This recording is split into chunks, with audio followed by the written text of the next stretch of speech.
আক্তার হোসেনের ওপর ককটেল হামলার প্রতিবাদে এনসিপি খাগড়াছড়ি জেলা শাখার বিক্ষোভ ও মশাল মিছিল। বিস্তারিত দেখুন খাগড়াছড়ি থেকে বিপ্লব তালুকদারের প্রতিবেদনে। জাতীয় নাগরিক পার্টির সদস্য সচিব আক্তার হোসেনকে লক্ষ্য করে ককটেল নিক্ষেপের প্রতিবাদে এনসিপি খাগড়াছড়ি জেলা শাখার মশাল মিছিল ও বিক্ষোভ সমাবেশ হয়েছে। আজ রাত ৮টায় খাগড়াছড়ি শহরের শাপলা চত্বরের মুক্ত মঞ্চে এই কর্মসূচি পালিত হয়। বিক্ষোভ কর্মসূচিতে এনসিপি খাগড়াছড়ি জেলা আয়োজিত প্রতিবাদ সমাবেশে কেন্দ্রীয় সংগঠক মঞ্জিলা সুলতানা বলেন, গত পরশু আমাদের অফিসের নিচে ককটেলের বিস্ফোরণ ঘটানো হয়েছিল। তখন আমরা বিষয়টি গুরুত্ব দেইনি, কিন্তু গতকাল যখন দলের সদস্য সচিবের ওপর ককটেল নিক্ষেপ করা হলো, তখন আর চুপ করে থাকার অবস্থা থাকে না।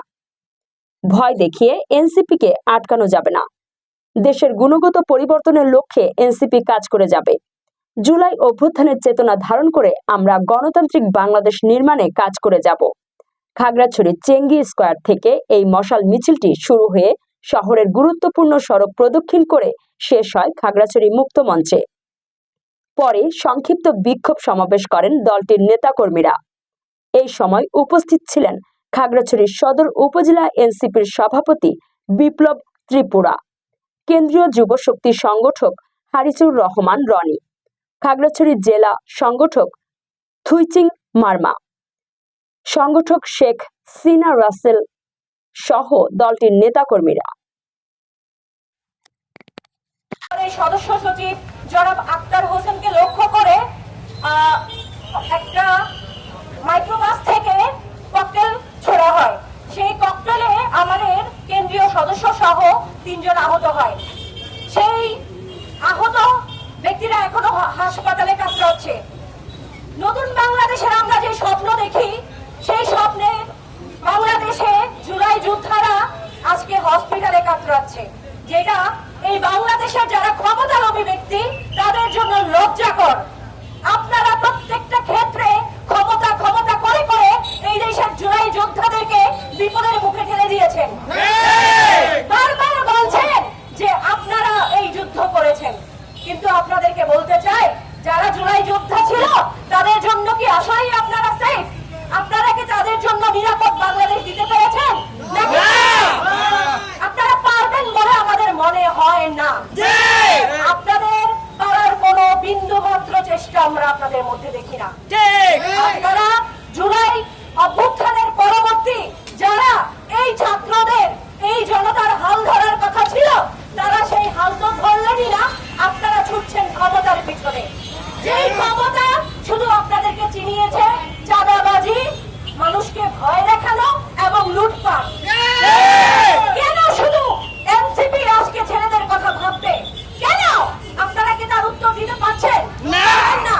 কারণ কি জানেন? শুধু এনসিপি ছাড়া একটা ব্যক্তিও আজকে তাদের অধিকার নিয়ে ভাবছে না। জুলাই অভ্যুত্থানের যে ঘোষণাপত্র দেওয়ার কথা ছিল, এনসিপি ছাড়া কোন রাজনৈতিক দল এটা নিয়ে কথা বলছে না। আপনারা আছেন নির্বাচন, আপনারা আছেন ক্ষমতা। ক্ষমতা ছাড়া আপনারা কোনো কিছুই দেখছেন না। কেন ভাই? এই যে বাচ্চাগুলো সামনের সারিতে থেকে একটা ফ্যাসিস্ট সরকারের হাত থেকে বাংলাদেশকে রক্ষা করলো, আপনারা সেটা এত দ্রুত কিভাবে ভুলে গেলেন? এনসিপি নতুন রাজনৈতিক দল, তার কি সব দায়ভার শুধু তার?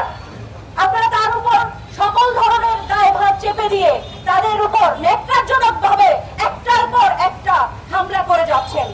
আপনাদের কি লজ্জা লাগে না? আপনাদের কি জনগণ প্রশ্ন করবে না? আপনাদেরকে জনগণ প্রশ্ন করবে। সেই জনগণ, যেই জনগণ ক্ষমতা চায় না, যেই জনগণ চায় এক বেলা দুবেলা শুধু ভাত খাবে আর সাধারণ মানুষের মতো জীবন যাপন করবে। যারা আপনারা চিন্তা করছেন এনসিপি আমাদের শত্রু, তাদেরকে শেষ করে দিতে হবে, তাদের জন্য আমাদের বার্তা, আপনারা ভুল পথে হাঁটছেন। আমরা জুলাই অভ্যুত্থান বুকে ধারণ করে বিভিন্ন পেশা থেকে আসা ব্যক্তি, আমরা এখানে লুটপাট করার জন্য আসি নাই। আমরা ছাত্র জনতার যে রক্ত ছিল, সেই রক্তকে বুকে ধারণ করি।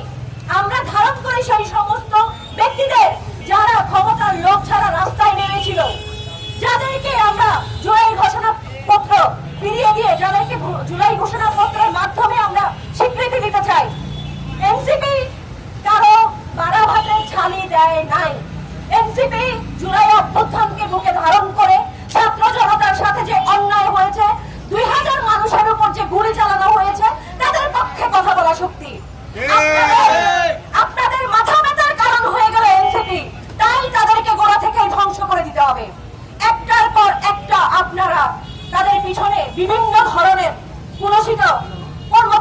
যাচ্ছেন। গত 23 জুন রাতে আমাদের কেন্দ্রীয় কার্যালয়ে আক্তার হোসেনকে আক্রমণ করে তাকে নিক্ষেপ করে যে ককটেল ছোড়া হয়েছে তা শুধু এনসিপির উপর করা হয় নাই, তা এই দেশের গণতন্ত্রের উপর করা হয়েছে।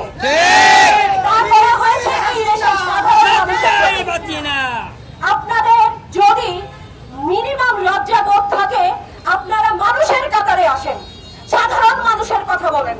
যেই মানুষ রাস্তাঘাটে আম বিক্রি করছে, আনারস বিক্রি করছে, পান বিক্রি করছে, তার কাছে যান। সারাক্ষণ শুধু নিজেদের নেতা কর্মীদের কথা ভাবলে চলবে না। বাংলাদেশের সমৃদ্ধি, ইতিহাস এবং সম্ভাবনার নতুন দিগন্ত।